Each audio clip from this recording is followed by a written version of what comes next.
Contract वाली बहू। नरेश की माँ अपने बेटे से मिलने दिल्ली आ रही है। इस बात का पता चलते ही नरेश के दिल में हलचल मच जाती है। नरेश अपनी माँ के स्वागत की तैयारी में लग जाता है। साथ ही उसे डर भी सताने लगता है कि उसकी माँ कहीं अपनी पुरानी जिद पर फिर से बैठ ना जाए। हे भगवान, इस बार बचा लो, अगले साल पक्का माँ की जिद पूरी कर दूंगा। तभी दरवाजे की घंटी बजती है। नरेश दरवाजा खोलता है तो सामने अपने मकान मालिक को देखकर हैरान हो जाता है, क्योंकि उनके साथ एक सुंदर सी लड़की भी थी। नमस्ते अंकल, कुछ काम था, मुझे बुला लेते। आपने क्यों कष्ट किया? अरे नहीं नहीं, इसमें कष्ट कैसा, मैं तो बस तुम्हें रीना से मिलवाने आया था। आज से रीना तुम्हारे साथ इसी फ्लैट में रहेगी। अंकल, कोई लड़का फ्लैटमेट नहीं है? एक अनजान लड़की के साथ रहना मेरे लिए थोड़ा अजीब होगा। देखो नरेश, मैं तुम्हें पहले भी बता चुका हूँ कि इस फ्लैट में तुम्हें किसी ना किसी के साथ एडजस्ट करना ही होगा, या फिर तुम अकेले पूरे फ्लैट का किराया दे दो, मैं किसी को नहीं रखूंगा। नरेश अपने मकान मालिक की बात सुन के रीना के साथ रहने के लिए तैयार हो जाता है, पर अंदर ही अंदर उसे ये बात खाने लगती है कि वो अपनी माँ को क्या जवाब देगा जब उसकी माँ रीना के बारे में उसे पूछेगी। दिन बीतने लगते हैं। नरेश और रीना अच्छे दोस्त भी बन जाते हैं, पर अभी भी नरेश अपनी प्रॉब्लम का सोल्यूशन नहीं ढूंढ पाता। एक दिन नरेश बहुत परेशान सा बैठा होता है।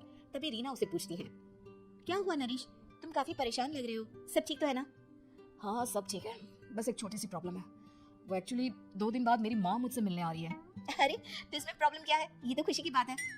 हाँ रीना, बट मेरी माँ एक जिद लेकर बैठ गई है कि मैं शादी कर लूँ, पर मैं अभी इस चीज़ के लिए तैयार नहीं हूँ। ऊपर से जब वो तुम्हें देखेगी तो 100 सवाल करेगी, क्या जवाब दूंगा? अरे इसमें कोई टेंशन वाली बात नहीं है, मेरे पास ना इस प्रॉब्लम का सोल्यूशन है, जिससे ना तुम्हें शादी करनी पड़ेगी और ना ही तुम्हारी माँ मेरे बारे में कुछ पूछेंगी। रीना की बात सुनकर नरेश सोच में डूब जाता है। वो सोचता है कि रीना खुले ख्यालों वाली लड़की है, कहीं माँ को सच बता ना दे। नरेश को सोच में डूबा देखकर रीना कहती है, अरे क्या हुआ, किस सोच में पड़ गए? डोंट वरी, जैसा तुम सोच रहे हो ना वैसे कुछ भी नहीं है, मेरे पास एक प्लान है। मैं कुछ समझ नहीं पा रहा हूँ, कैसा प्लान? मैं समझाती हूँ। हम ना एक कॉन्ट्रैक्ट मैरिज कर लेते हैं। फिलहाल मेरे पास जॉब नहीं है, तो तुम इस रूम का किराया दे देना जब तक तुम्हारी माँ यहाँ रहेंगी, सिर्फ तब तक। और तुम अपनी माँ से कह देना कि मैं तुम्हारी पत्नी हूँ, इससे वो मेरे यहाँ रहने पर कोई सवाल भी नहीं करेंगी। अरे बात तुम्हारी ठीक है, पर माँ से झूठ बोलना, ना ना पापा, मैं ये रिस्क नहीं ले सकता। कोई और आइडिया दो ना तुम। देखो मंजूर हो तो बोलो, वरना सच बता दो, मुझे कोई प्रॉब्लम नहीं है। रीना की बात सुनकर नरेश सोच में डूब जाता है। बहुत सोचने के बाद जब उसे कोई रास्ता नहीं मिलता तो वो रीना के बताए हुए रास्ते पर चलने के लिए तैयार हो जाता है। वो रीना से बात करता है और अपनी माँ की पसंद और नापसंद के बारे में बताता है। रीना भी नरेश की सभी बातों को ध्यान से सुनती है, ताकि कहीं उससे कोई गलती ना हो जाए। आखिर वो दिन भी आ जाता है जब नरेश की माँ उससे मिलने दिल्ली आ जाती है। नरेश अपनी माँ को फ्लैट पर लेकर जाता है। जैसे ही नरेश की माँ फ्लैट के अंदर जाती है, रीना उसके पैर छू लेती है। ये देखकर नरेश की माँ थोड़ी घबरा जाती है और नरेश से पूछती है, अरे बेटा नरेश, ये कौन है? माँ, ये आपकी बहू रीना है। माफी चाहता हूँ, सब कुछ इतनी जल्दी में हुआ कि आपको बता ही नहीं पाया, इसलिए सोचा कि क्यों ना आपको सरप्राइज दिया जाए। अरे बेटा, मैं तो बस तेरा घर बसा हुआ देखना चाहती थी। हाँ, बहुत अरमान थे अपनी इकलौती बेटी की शादी को लेकर, लेकिन कोई बात नहीं, शायद किस्मत को यही मंजूर होगा। ये कहते ही नरेश की माँ रीना को गले लगा लेती है। रीना बेटिया, मेरा बेटा ना थोड़ा नादान है, पर तुम काफी समझदार लगती हो, और मैं जानती हूँ कि तुम इसका बहुत अच्छे से ध्यान रखोगी। माँ आप चिंता मत कीजिए, मैं सब संभालूंगी। नरेश की माँ अपने बहू और बेटे के साथ खुशी खुशी रहने लगती है। दिन बीतने लगते हैं। नरेश की माँ और रीना का रिश्ता बहुत मजबूत होता चला जाता है। वो दोनों सारा दिन एक साथ रहती और खूब बातें करती। इधर साथ रहते रहते नरेश और रीना भी एक दूसरे से प्यार करने लगते हैं। दोनों को इस बात का एहसास हो जाता है, फिर भी वो इस बात को छुपा कर ही रखते हैं। एक दिन नरेश की माँ और रीना शादी के बारे में बात करने लगते हैं। रीना बेटिया, ये तो नरेश ने मुझे बिना बताए शादी कर ली, वरना मैं तो अपनी इकलौती बेटी की शादी इतनी धूमधाम से करती कि सारी दुनिया देखती रह जाती। अच्छा माँ, आप ऐसे भी क्या करती नरेश और मेरी शादी में, जो दुनिया देखती रह जाती? अरे बिटिया, एक माँ के अरमान तुम अभी नहीं समझोगी। मैं तो अपनी बहू को एक रानी की तरह लेकर आती और शादी भी बिल्कुल शाही अंदाज में करती, पर मेरे तो सारे अरमान ऐसे ही रह गए।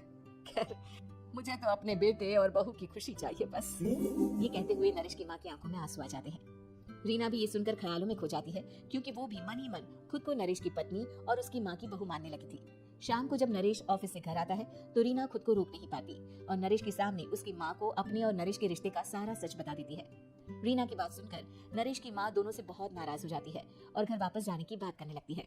तुम दोनों ने मुझसे सच छुपाकर बहुत ठेस पहुंचाई है मुझे। अब तुम लोगों के साथ नहीं रहना चाहती मैं, कल ही वापस चली जाऊंगी अपने घर।